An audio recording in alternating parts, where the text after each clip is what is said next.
হয়। মোহনবাবু, আমরা আর কি বা করতে পারতাম বলুন? আদালত রবিচন্দ্র রাজীব শুক্লাকে বেল দিয়েছে, তবে ওরা সন্দেহ আর আদালতের নজরের বাইরে নেই। কিন্তু আপনারা নিজেরাই তো আইনের রক্ষক স্যার। আপনারা ওই দুজনের বিরুদ্ধে আরো প্রমাণ কেন জড়ো করছেন না? মোহনবাবু, 6 বছরে যা করার আমরা করেছি। করেননি ইন্সপেক্টর। আমার স্ত্রীকে মেরে নদীতে ফেলে দেওয়া হয়, আর এখনো পর্যন্ত আপনি এটা জানতে পারেননি যে ওকে মারার আগে কি কি করা হয়েছিল। আপনারা এখনো মার্ডারের ওয়েপেনটাও পাননি। আপনারা সাদা মারুতির খোঁজও পাননি যেটা করে আমার স্ত্রীকে অপহরণ করা হয়। 6 বছর অনেকটা সময় স্যার এগুলোকে খুঁজে বার করতে। আর লুকোবার জন্য এটা অনেকটা বেশি সময় মিস্টার মোহন সিং। 6 বছর অনেকটা লম্বা সময়। ব্যাপারটা 5-6 বছরের নয়। সময়ের ওপর আমাদের কোনো হাত নেই, কারণ ওটা আমরা বানাই না। কিন্তু সম্মান নিজেরা অর্জন করি, তাকে রক্ষাও করি। একবার সেটা চলে গেলে আর ফিরে আসে না। যখনই রেহাই পাই, কি তফাৎ হবে? কোর্ট তো আমাদের যাবজ্জীবন সাজাই দিয়েছে, আমাকে আর আমার পরিবারকেও। কিচ্ছু বুঝতে পারছি না স্যার। আমি দোকান সামলাই না ঘর। আমাদের মেয়ের বিয়ের বয়স হয়ে গেছে, কিন্তু ওর জন্য কোনো সম্বন্ধ আসছে না। সবাই বলে যে ওর বাবা খুনি, বাজে বাজে কথা বলে ওর সম্পর্কে। আর আমার ছেলে, ও তো ওর বাবার সাথে দেখা করতেই যায় না, নিজের নামের সাথে বাবার নাম পর্যন্ত নেয় না। এসব আর কতদিন চলবে স্যার? দেখুন, যবে আদালত রায় শোনাবে তখনই জানা যাবে পুরো ঘটনাটা।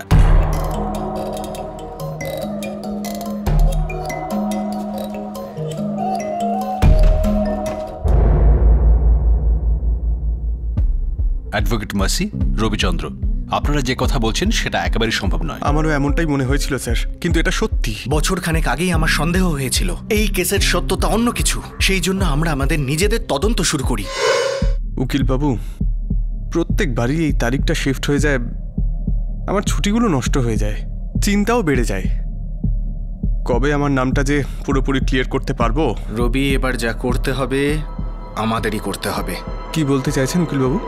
মানে এই, কোর্ট যতদিন না পুলিশকে আলাদা করে তদন্ত করতে বলবে, পুলিশ কিচ্ছু করবে না। কোর্টে 1000টা কেস চলছে, কিন্তু তোমার কাছে জীবন মাত্র একটাই। তাহলে আমরা কি করতে পারি উকিলবাবু? আমরা পুলিশের মতো তদন্ত করব। রবি, এই যে মহিলা রজ্জু, তার অতীত সম্পর্কে কিছু বলতে পারবে? ওনার কোনো পুরনো দুঃখ, কোনো কষ্ট অথবা কোনো দুর্ঘটনা? উকিলবাবু, উনি সবসময় তো হাসি খুশি থাকতেন, সবাইকে সাহায্য করতে এগিয়ে যেতেন। ব্যাস, কেবলমাত্র একবারই ওনার চোখে জল দেখেছিলাম। হ্যাঁ দাদা, বলুন। আচ্ছা, তাই নাকি? এ তো খুব ভালো খবর। মেয়েটি কোথাকার? মেয়েটি বিহানা গ্রামে থাকে? না না দাদা, আমি আসলে ওই বিহানা গ্রাম সম্পর্কে জানি না। ঠিক আছে দাদা, রাখি তাহলে। প্রণাম নেবেন। মাস্টার মশাই। হ্যাঁ রজ্জু দেবী। ও, আপনি এক্ষুনি বিহানা গ্রামের ব্যাপারে কথা বলছিলেন না? আরে হ্যাঁ, আমার ভাইপোর বিয়ের ঠিক হয়েছে তো, মেয়েটি বিহানা গ্রামে থাকে। আপনি চেনেন বিহানা গ্রাম? আমার বাপের বাড়ি বিহানায়। আরে বাহ, কেমন গ্রাম? বড় নাকি? এখন কি রকম জানি না। কি হয়েছে রজ্জু দেবী? কিছু না, কিছু না। তার মানে রজ্জু বহুদিন বাপের বাড়ি যায়নি? হ্যাঁ, হতে পারে হয়তো। চলো আমরা যাই। এরপর আপনারা বিহানা গেলেন। কি জানলেন ওখান থেকে? এক অন্য গ্রামেরই খবর পেলাম। এর মানে? বিহানা গ্রামের কাছে রজ্জু দেবী আর বেঁচে নেই। যদি কেউ 7 বছর গায়েব থাকে, তাকে আপনাদের আইন মৃত বলে ঘোষণা করে। আমার বোন 23 বছর আগে এখান থেকে বিয়ে করে চলে গেছিল। তারপর থেকে দ্বিতীয়বার সে আর এই বাড়িতে পা দেয়নি। না সে খবর দিয়েছে না নিয়েছে। আপনি কখনো চেষ্টাও করেননি? তালি এক হাতে বাজে না উকিল বাবু। রজ্জুর কাছে মরে গেছি আমরা, তো আমাদেরও আর বেঁচে ওঠার কোনো শখ নেই। নমস্কার।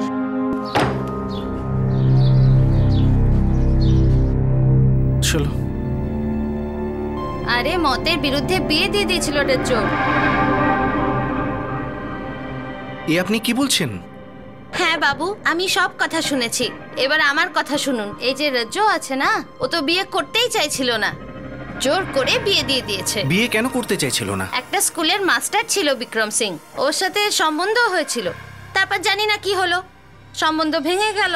তারপর তো ধরে নিন রাজ্য প্রায় বিভাগী হয়ে যাচ্ছিল। মাসিমা, এই বিক্রম সিং কোথায় পড়াতেন? বললাম না, স্কুলে।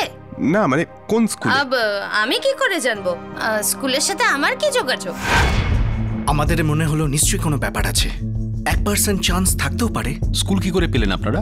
গত 6 মাস ধরে বিভিন্ন জেলার স্কুলগুলোর রেকর্ডস আমরা চেক করেছি। গত 38 বছর ধরে যেসব অধ্যাপক এখানে পড়িয়েছেন তাদের নাম এই সব রেজিস্টারে আছে। আর এখানেও। বিক্রম সিং কি পড়াতেন মনে নেই? একজন সরল বিক্রম সিং ছিলেন, সে বেচারা মানুষটা আর নেই। একজন তেঁদুর বিক্রম সিং ছিলেন, তিনি পৃথিবীতে থেকেও না থাকার মতোই। তার মানে নিজেই নিজের জগতে থাকে। এমন নিশ্চুপ অধ্যাপক সারা জেলাতেই খুঁজে পাবেন না। এখন কোথায় পাওয়া যাবে? আরে ওই মন্দিরের পাশের গলি, ওখানেই তো থাকে। কি বলবো স্যার, রিটায়ারমেন্টের সময় হয়ে গেল, এখন হনুমানজির উপাসনা ছেড়ে কামদেবজির ভক্ত বনে গেলেন। তার মানে? আরে এই তো মাত্র 5-6 বছর আগে বিয়ে করলেন।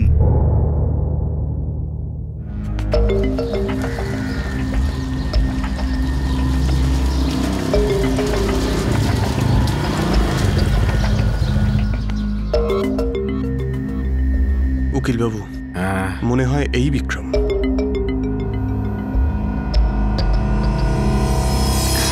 আরে তুমি এসে গেছো?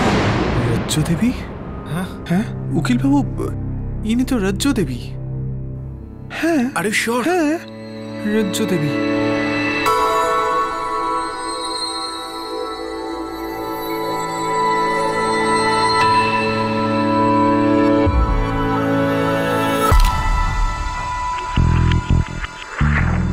মুখ তো মিলে যাচ্ছে। স্যার দুটো মুখই এক, আর উনি রাজ্য দেবী। ভারতনগর গ্রামের নাম। আমি আশেপাশের লোককে জিজ্ঞেস করেছি, সবাই বলল 6 বছর আগে বিয়ে করে এনেছেন ওনাকে। এক্স্যাক্টলি ওই সময় যে সময় রজ্জু এখান থেকে নিরুদ্দেশ হয়েছিল। আর পরে জানি না কার না কার লাশ পাওয়া যায়। আর ইন্সপেক্টর, এটা খুব বড় একটা চক্রান্ত। আর কিছু পেলেন অ্যাডভোকেট মেসি? ইন্সপেক্টর, এটাই অনেক কিছু। আর আমি কোনো ভালো খবরের আশা করছি। যতক্ষণ না আমি এই খবরটা নিজে চেক করছি ততক্ষণ পর্যন্ত এটা গোপন রাখবেন। খবর তো একদম পাকা ইন্সপেক্টর। আর আপনারা যখন অ্যাকশন নিচ্ছেন তখন কাউকে কিছু বলার কি আছে? উঠি আজকে। নমস্কার। নমস্কার। কি মনে হচ্ছে গজেন্দ্র? স্যার, আমার তো এইসব গল্প মন গড়া মনে হচ্ছে। কিন্তু মুখটা একই রকম। ভারতনগর যাওয়ার জন্য তৈরি হও। রজ্জোর কিডন্যাপিং আর হত্যার পুরো 6 বছর পর খবর আসে যে রজ্জো বেঁচে আছে। সে তার নিজের 18 বছর আগের বাগদত্তা বিক্রমের সাথে নতুন সংসার পেতেছিল। একজন অভিযুক্ত আর তার উকিল এই চমকপ্রদ খবরটা এনে দেয়, আর প্রমাণ হিসাবে ওনারা একটা ফটোগ্রাফ হাজির করে। কিন্তু পুলিশের জন্য এই ফটোগ্রাফ শুধুমাত্র একটা সূত্র ছিল, প্রমাণ নয়। প্রমাণ তাদের পুলিশ প্রসিডিওরের মাধ্যমে সংগ্রহ করে আদালতে পেশ করতে হতো। এই কেসটা খুবই সেন্সিটিভ ছিল, কারণ গত 6 বছরে 4টি পরিবার বিপর্যস্ত হয়ে পড়েছিল। 3 জন অভিযুক্তের পরিবার আর এক নিপীড়িতের পরিবার। রজ্জোর বাস্তব জানার জন্য পুলিশের একটা টিম দ্রুত বুলন্দ শহর থেকে বেরিয়ে পড়ে। এই কেসের একটা নতুন দিক পুলিশের জন্য অপেক্ষা করছিল।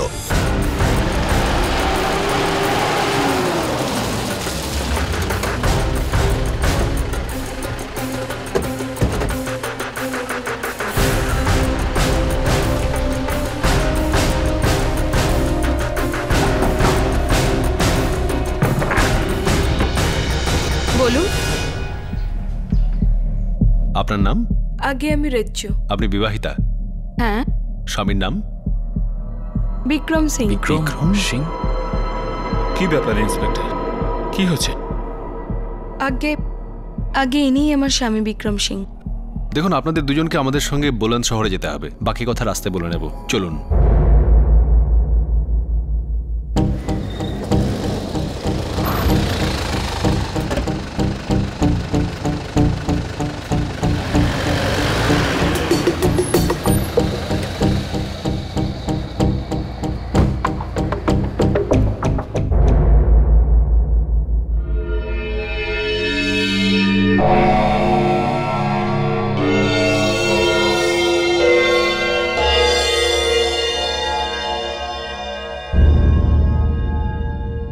ওম প্রকাশ, কে এই ভদ্রমহিলা?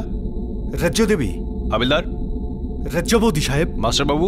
স্যার, আমি তো এর আগেই বলেছি। Open and shut case inspector. আমার 3 জন ক্লায়েন্টই নির্দোষ। দাঁড়ান অ্যাডভোকেট মাসি সাহেব, একটু দাঁড়ান। এখনো মোহনবাবু আর সুরজিৎ কিছু বলেনি। মোহনবাবু? আমি এই মহিলার থেকে জানতে চাইছি, ইনি কে? হ্যাঁ, আমিও। আপনি কি বলবেন ওদের যেটা আপনি আমায় বলেছিলেন? আমি এই ছেলেটার মা, রেজ্জু। আপনি মোহন সিং এর স্ত্রী থেকে বিক্রম সিংহের স্ত্রী কি করে হলেন? এই লোকটার সন্দেহ আমার থেকে আমার বাচ্চা, আমার জীবন সবকিছু ছিনিয়ে নেয়। 18 বছর আমি এর সাথে ছিলাম স্ত্রী হয়ে, একে আমার সবকিছু দিয়েছি, কিন্তু এ শুধু সন্দেহ করেছে। রাজ্য দেবী, এবার আমার মাইনেটা একটু লেটে আসছে, ভাড়াটা 1 সপ্তাহ বাদে দেবো। কোনো ব্যাপার না মাস্টারমশাই। কোনো ব্যাপার না মানে? হ্যাঁ, কিছু ব্যাপার তো নিশ্চয়ই আছে। কি চলছে তোমাদের দুজনের মধ্যে? এসব কি বলছো তুমি? তুমি ভেতরে যাও, যাও ভেতরে। মোহনদা, এই সালা, আমাকে দাদাও বলিস আর আমার স্ত্রীর দিকে খারাপ নজরে দিস? হ্যাঁ, চল ঘর থেকে বেরো তুই। ঘর থেকে বেরো, কুত্তা না হলে আমি কিন্তু পুলিশের কাছে যাব, বুঝলি? দেখছেন তো ভাই আপনারা, হ্যাঁ, নির্লজ্জতারও একটা সীমা থাকে। আমার স্ত্রী রেজ্জোর ওপর নজর দেয়, নিজেকে মাস্টার বলে, মাস্টার।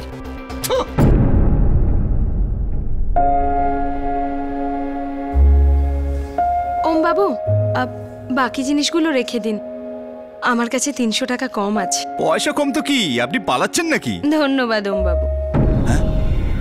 টাকা তো কোথাও পালাবে না, কিন্তু তুই পালাবি ভাবছিস আমার স্ত্রীকে নিয়ে? হ্যাঁ, আমি তোর মতলব খুব ভালো করে বুঝতে পারছি। কতটা নির্লজ্জ দেখুন, সামনে দোকান সাজিয়ে রাসলীলা করছে।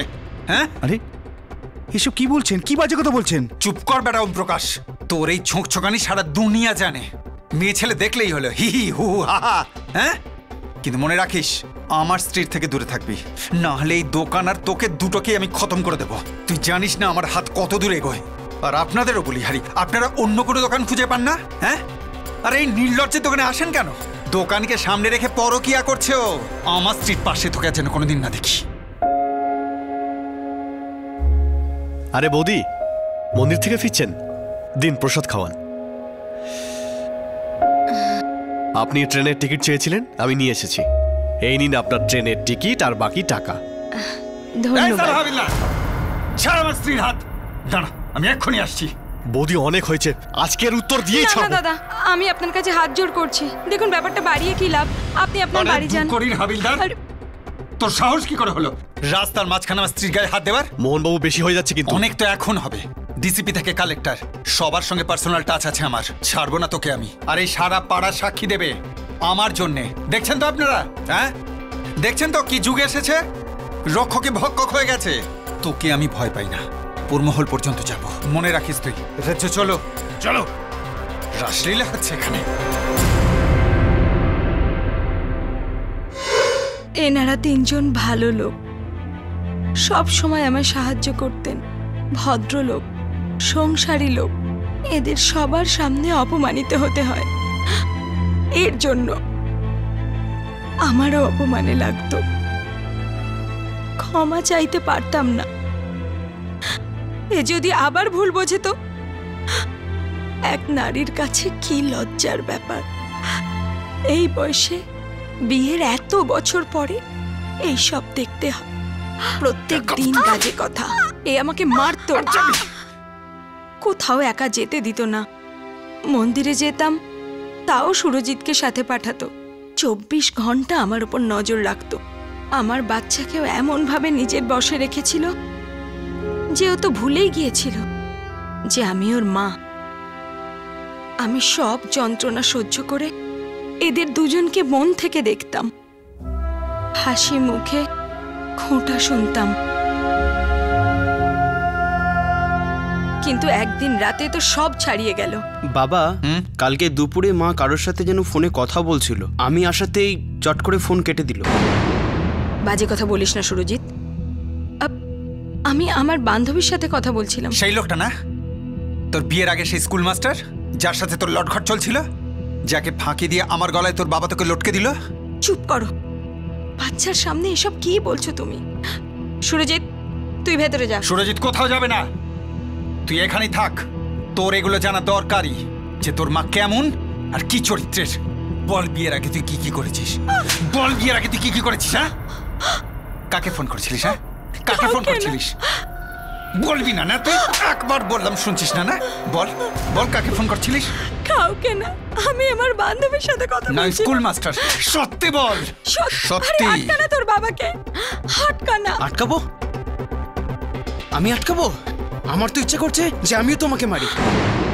শুনলি তো ছেলে কি বলে গেল? হ্যাঁ, কাকে ফোন করছিলিস? বল কাকে ফোন করছিলিস? হ্যাঁ, পাড়ার লোকগুলোর সাথে তো ফষ্টি নষ্টি করিস। হ্যাঁ, আর কার কার সাথে তোর চক্কর আছে? বল বল। বিয়ের কদিন পরেই এ আমার বাড়ির সবার সাথে সব সম্পর্ক তুলে দেয়। যখন বাবা মারা যায় তখনও যেতে দেয়নি। পুরো 18 বছর কারোর সাথে দেখা করতে দেয়নি।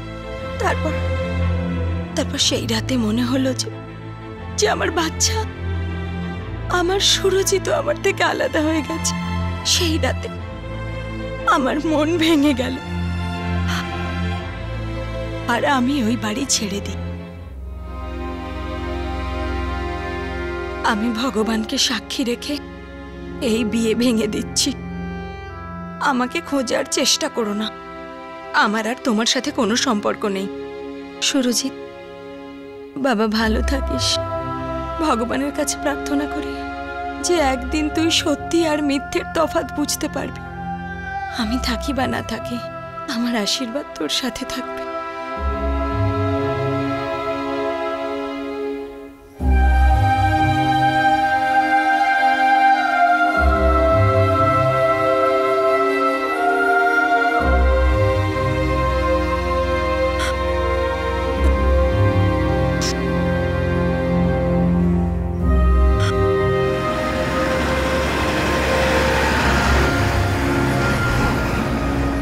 আমার কাছে দুটোই পথ ছিল, হয় মা বাবার কাছে ফিরে যাই, না হলে বেনারসে গিয়ে কোনো আশ্রমে ভর্তি হয়ে যাই। কিন্তু ভগবান তৃতীয় রাস্তা আমার সামনে খুলে দিল।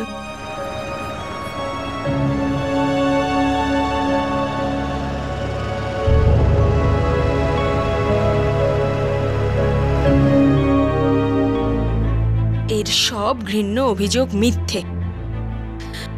বিয়ের আগে আমার বিক্রমের সাথে আশীর্বাদ হয়। আগে হ্যাঁ ইন্সপেক্টর, আসলে আমার পিতার মৃত্যুর কারণেই এই বিয়েটা হয়নি। তারপরে আমি বিয়ে করতেই চাইনি, কিন্তু বাবার কথা একে বিয়ে করি। কিন্তু বিয়ের পরে একে নিজের সব কিছু ভাবি, শুধু একে। অন্য কারোর দিকে তাকাইনি পর্যন্ত। পুরো 18 বছর। ব্যাস, আমি আর সহ্য করতে পারছিলাম না। রজ্জু যখন নিজের সব কথা আমাকে বলল, তখন আমি ওর সামনে বিয়ের প্রস্তাব রাখি। আর আমি সৌভাগ্যবান যে ও হ্যাঁ বলে। নিজের সব খারাপ স্মৃতি ভুলে যাও রজ্জু, আর আজ থেকে এক নতুন শুরু করো। অর্ধেক জীবন তো শেষই হয়ে গেল বিক্রম। কিন্তু এখনো অর্ধেক জীবন তো বাকি আছে রাজ্য, আর নিয়তির যে মর্জি আছে তাকে আমাদের তো স্বীকার করতেই হবে না? এবার তো হাসো একটু।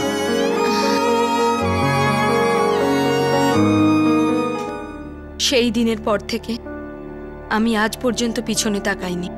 আমি আজ জানতে পারলাম যে আমি চলে যাওয়ার পর এইসব হয়েছিল, কিন্তু আমি চমকাইনি। এর কাছ থেকে আর কি বা আশা করা যায়? কিন্তু আগে যদি আমি কিছু আঁচ করতাম, তাহলে আগেই আমি সব ফাঁস করে দিতাম।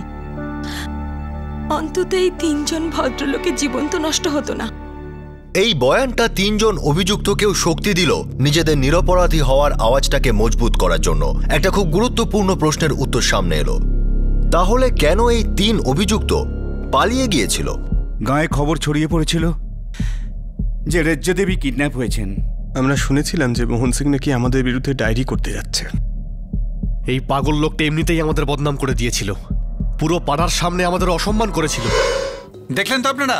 হ্যাঁ, দেখলেন তো আপনারা কি যুগ এসে গেছে? রক্ষকই ভক্ষক হয়ে গেছে। আমার স্ত্রী রজ্জুর ওপর নজর দেয়, আরে এ আবার নিজেকে মাস্টার বলে। আর কখনো জিনিস নিতেও এখানে আসবে না। আবার আমার বাড়ি পৌঁছে যাও না জানো? আমরা ভীষণ ভয় পেয়ে গেছিলাম। আমরা খুব সাধারণ মানুষ ছিলাম স্যার, ওপর মহলে কোনো চেনাশোনাও ছিল না। আমি তো নিজে পুলিশ ফোর্সের থেকে এত ঘাবড়ে গিয়েছিলাম, আর ওদের তো আরো খারাপ অবস্থা ছিল। আমরা ভেবেছিলাম যতক্ষণ না রাজ্য বৌদিকে খুঁজে পাওয়া যাচ্ছে ততদিন আমাদের লুকিয়ে থাকাটাই ভালো। কি দিন দেখতে হচ্ছে হাবিলদার ভাই। জীবনে কারোর কখনো কোনো ক্ষতি করিনি, সবার সাথে ভাব, কোনো ঝামেলা নেই, তবুও আমি তো বাচ্চাদের সারা জীবন সৎ পথে চলার পরামর্শ দিই, সেটাতে বিশ্বাসও করি। আমি পাড়াতে মাথা উঁচু করে চলি, আর শুধু আমি কেন, আপনারা তো তাই করেন। কিন্তু পুলিশ যদি আমাদের গ্রেপ্তার করে বাড়ি থেকে টেনে নিয়ে যায় তাহলে তো পাড়ার লোকেরা ছিছি করবে। পুলিশ লকআপে মেরে মেরে ছাল তুলে দেয়। আরে ভাই, নিজেদের ঘরে ফিরতে পারবো কখনো? ভগবানে বিশ্বাস রাখুন। এখন চলুন যাওয়া যাক। অভিযোগ নথিভুক্ত হয়ে গেছে আর আমাদের নামে ওয়ারেন্টও বেরিয়েছে।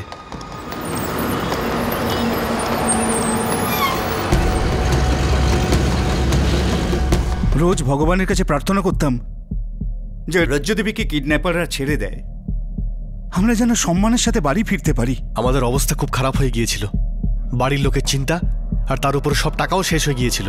কিন্তু 1 মাস পরে যখন খবর পেলাম লাশ পাওয়া গেছে, আমাদের মনে হলো যে আর পালিয়ে বেরিয়ে কোনো লাভ নেই, আমাদের তো কবর খোঁড়াই হয়ে গেছে। আমাদের কাছে সারেন্ডার করা ছাড়া আর কোনো উপায় ছিল না। রাজ্যদেবী, আপনি আদালতকে বলুন, এক আপনি আছেন যিনি আমাদের 3 জনের হারানো সম্মান ফিরিয়ে দিতে পারেন। বলবো, সব কিছু বলবো ওম বাবু। তো এখন আপনি বলুন মোহন সিং সাহেব, এই ভদ্রমহিলাকে? আমি একে চিনি না। এ আপনার স্ত্রী রজ্জু নয়? সুরজিতের মা রজ্জু নয়? সুরজিতের মা আর আমার স্ত্রী রজ্জুকে আমি নিজে হাতে চিতায় তুলে দিয়েছি, আর মৃত্যুর পরে কোনো মানুষ ফিরে আসতে পারে না। হতে পারে একে আমার স্ত্রী রজ্জুর মতোই দেখতে, প্লাস্টিক সার্জারিরও ব্যাপার হতে পারে, অনেক কিছুই হতে পারে, কিন্তু আমার পুরো বিশ্বাস যে এই মহিলাকে এই চালাক উকিল নিয়ে এসেছে যাতে ওই 3 অপরাধী পুরোপুরি মুক্তি পেতে পারে। এ আমার স্ত্রী রজ্জু নয়, হতেই পারে না। কি বাবা, এ তোর মা? না, আমার মা মারা গিয়েছে।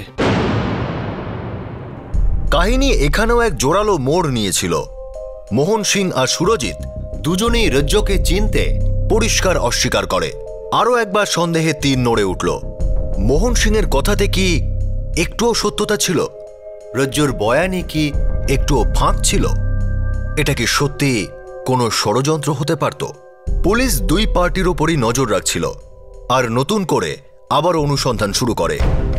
স্যার, ওই বিক্রম হলো স্কুল টিচার আর রবিচন্দ্র স্কুল টিচার, হতে পারে দুজনে মিলে রয়েছে। তা হয়তো হতেই পারে, কিন্তু সবার আগে রাজ্যর আসল পরিচয় জানা দরকার। আগে তুমি সবার আগে ওর ভাইয়ের সঙ্গে কন্ট্যাক্ট করো। একমাত্র ওর সঙ্গে রাজ্যর রক্তের সম্পর্ক আছে। 25 বছর হয়ে গেছে, আমি দেখিনি পর্যন্ত। আমার ওর সঙ্গে কোনো সম্পর্কই নেই। দেখুন দাদা, আপনি কোঅপারেট করলে আমাদের ভালো হবে। এর সাথে অনেকগুলো লোকের জীবন বাজিতে রয়েছে, তাই আমি বলছি। আমার কেন আপত্তি থাকবে ইন্সপেক্টর? এক্ষুনি ডেকে দিচ্ছি। সুরজিৎ, বাবা সুরজিৎ। হ্যাঁ বাবা। বাবা, এই ইন্সপেক্টর যা বলছেন সেটা করো, ভয় পেও না।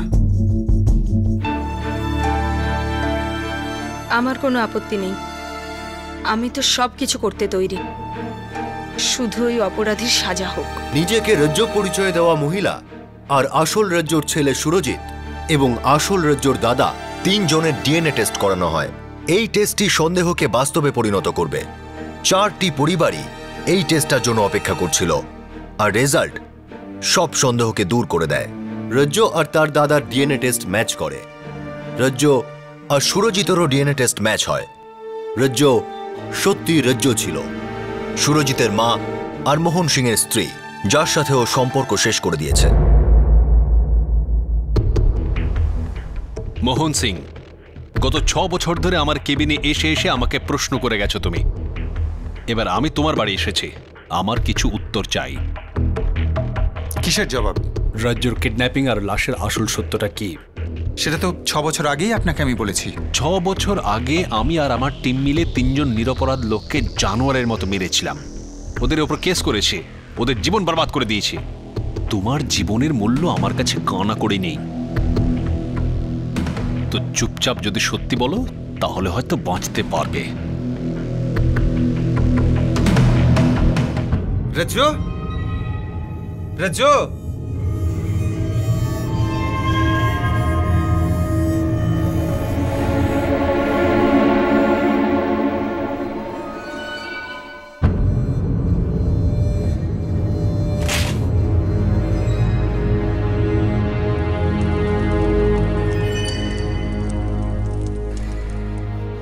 বাবা সুরজিৎ। হ্যাঁ বাবা। আমার সন্দেহ সঠিক প্রমাণ হয়েছে। পালিয়ে গেছে ওইগুলোটা। তোর মা তোকে আমাকে দুজনকে ছেড়েই পালিয়ে গেছে। পালিয়ে গেছে রে বাবা। না বাবা, এটা হতে পারে না বাবা। মা যেতে পারে না বাবা, এটা হয় না। কাঁদিস না বাবা, আজ থেকে তোর বাবা মা দুটোই আমি। বাবা যেটা আমি বলবো তুই সেটাই করবি, করবি তো বাবা? যা বলবে তাই করবো বাবা। তারপর আমি একটা মিথ্যে গল্প তৈরি করলাম কিডন্যাপিং এর, আর আপনার কাছে এসে একটা মিথ্যে রিপোর্ট লিখলাম। আমি সুরজিৎকে আমার কথা মতো চালাতে পেরেছিলাম, আর আমার পুরো বিশ্বাস ছিল যে ও আমার কথার অবাধ্য হবে না। ওই তিনজনের নামই কেন নিলেন, অন্য কারো নাম নয় কেন? কেননা ওই তিনজন আমার সবচাইতে বড় শত্রু ছিল। আমার স্ত্রী ওদের সঙ্গেই সবচাইতে বেশি হেসে হেসে কথা বলতো। কথা বলতো? শুধুমাত্র কথা বলতো, ভদ্রভাবে? মানুন বা না মানুন, আমার স্ত্রী বেঈমান ছিল। ও বিশ্বাসঘাতিনী নয়, তুমিই আসলে বিকৃত মস্তিষ্ক। এখনো আছো। এই সন্দেহ রোগে শেষ অব্দি মরবে তুমি। লাওয়ারিশ লাশের শনাক্তকরণে তুমি ওকে রজ্জু বলে কেন চিনিয়েছিলে? কেননা আমি জানতাম যে আমার স্ত্রীর রাজ্য কখনো ফিরে আসবে না। মোহনবাবু, একটা লাশ পাওয়া গেছে, আপনাকে শনাক্ত করার জন্য ডাকা হয়েছে। হায় ভগবান! স্যার আপনাকে বলে দিই, লাশ খুব খারাপ অবস্থায় আছে। লাশকে শনাক্ত করা খুব মুশকিল। নিজের লোককে তো যে কোনো অবস্থাতেই চিনতে পারা যায়। আপনি 1 মিনিট দাঁড়ান, আমি আমার ছেলেকে সঙ্গে নিয়ে আসছি। দুজন থাকলে সাহস পাবো আর চিনতেও সুবিধা হবে। সুরজিৎ, বাবা সুরজিৎ!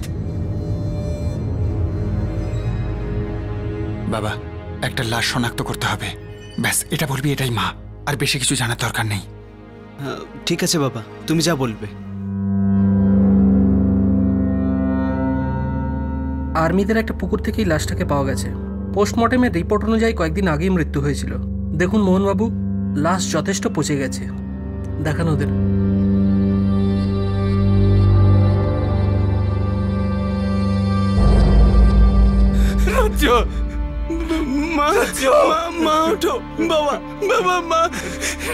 কি হয়ে গেছে রে বাবা? তোমার সঙ্গে ওরা কি করলো বলো তো? ওই 3টে জানোয়ারের ওপর কিডন্যাপিং আর মার্ডারের চার্জ চাপিয়ে অর্ধেক লড়াই তো আমি জিতেই গিয়েছিলাম। তার উপর ওই 3 জন বোকার পালিয়ে যাওয়াটা আমার কাজটা আরো সহজ করে দিয়েছিল, আর মার্ডারের চার্জটা ওদের গলার ফাঁসটা আরো শক্ত করে দিল চিরদিনের জন্যে। সারা জীবনের জন্য তো একটা জিনিসই বজায় থাকবে, তোমার এই সন্দেহ করার রোগ, যেটা তুমি ইতিমধ্যে তোমার ছেলেকে দিয়ে দিয়েছ। অভিনন্দন। উৎসবটা না হয় জেলেই হবে, সারা জীবন পড়ে আছে তো।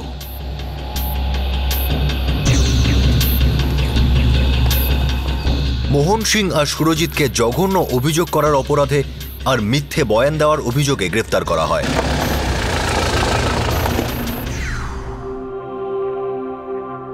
দুজনের উপরই মামলা চলবে আর 10 বছরের শাস্তি হওয়ার সম্ভাবনা।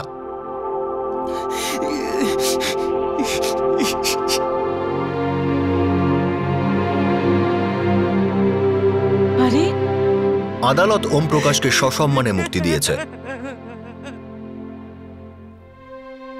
কনস্টেবল রাজীব শুক্লা আর স্কুল টিচার রবিচন্দ্রের বিরুদ্ধের মামলাও খারিজ করা হয়।